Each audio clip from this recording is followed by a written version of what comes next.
Astro సిండికేట్లో మీ personal and business promotions కోసం కింది నెంబర్కు కాంటాక్ట్ చేయండి.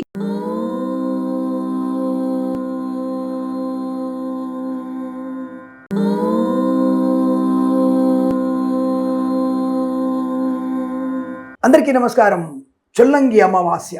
అసలు అమావాస్య అంటేనే అందరికీ ఒక రకమైనటువంటి భయం, కొంతమందికి లాభం. జనాకర్షణ కలిగించుకోవడానికి అమావాస్యను బాగా ఉపయోగించుకుంటారు. అందులో ప్లస్ పాయింట్ ఏంటంటే ఈసారి ఆదివారంతో ఉన్నటువంటి అమావాస్య. చాలామంది భయపడతారు, అమ్మ ఆదివారం అమావాస్య వచ్చేసిందని. కొంతమందికి ఈ అమ్మవారి పూజ చేసే వారికి చాలా మంచిది, అందులో శక్తి పూజ చేసే వారికి ఇంకా మంచిది. తప్పకుండా మీకు అనుకూలవంతమైన ఫలితాలు ఉంటాయి. ఇక్కడ మనకి చొల్లంగి అమావాస్య ఆదివారం రావడం విశేషం. ఎందుకంటే సూర్య భగవానుడిది మాసం రేపు వచ్చే మాసం. రేపటి నుంచి మనకి సూర్య భగవాను మాసం మాఘమాసం అండి. అద్భుతమైనటువంటి మాసం అది. అలాగే ఆ మాసంలో మనం ఉన్నటువంటి సమయంలో ఆదివారంతో అమావాస్య రావడం అనేది కొంత ఆ యొక్క స్వామివారి అనుగ్రహం, శ్రీ సూర్యనారాయణ స్వామి అనుగ్రహాన్ని పొందుకోవచ్చు.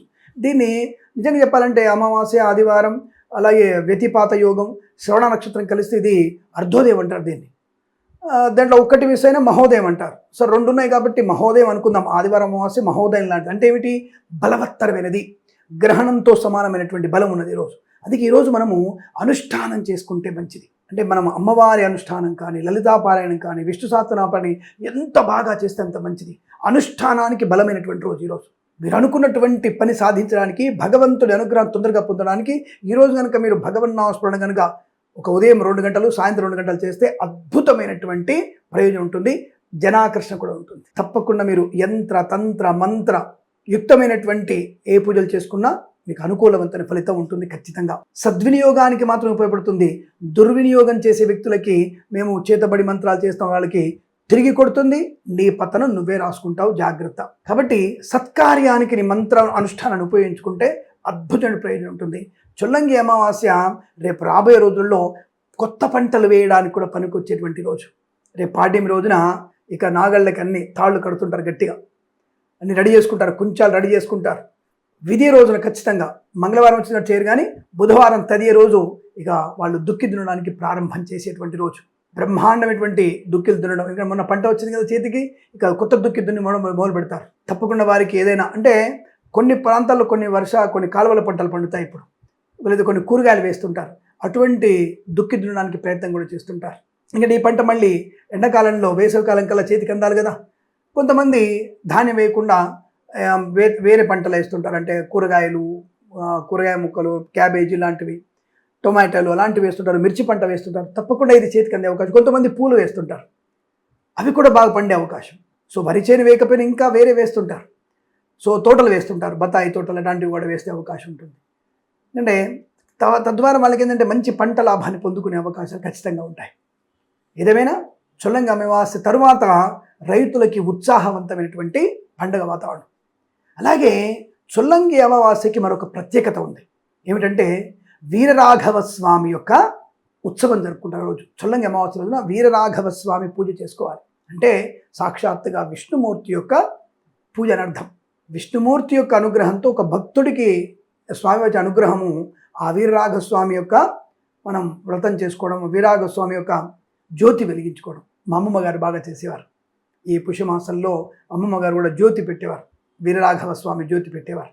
ఈ రోజున మనం శ్రీ విష్ణుమూర్తి యొక్క ప్రీతి కొరకు బియ్యపిండితో ఆవు నెయ్యితో కలిగినటువంటి ఒక దీపం, అంటే బియ్యపిండితో దీపం చేసి దానిపైన ఒక ఒత్తి పెట్టి దాంట్లో ఆవు నెయ్యి పోసేవారు నిండుగా.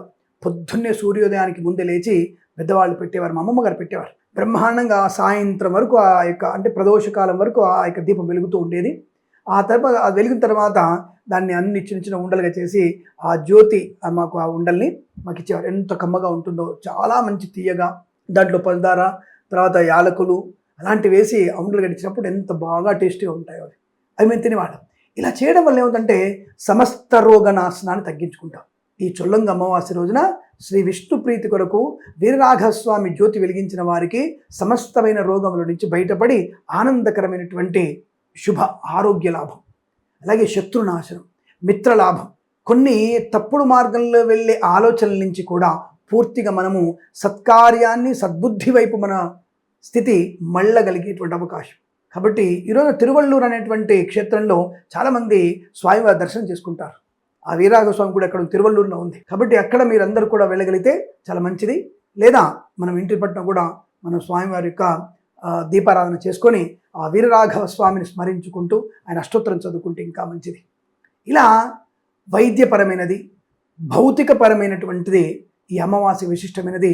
అలాగే మంత్రశక్తికి కూడా ఆదివారముతో కలిసినటువంటి యొక్క చొల్లంగి అమావాస్య విశేషమైనటువంటి మనకి మంత్రసిద్ధిని కలిగిస్తుంది.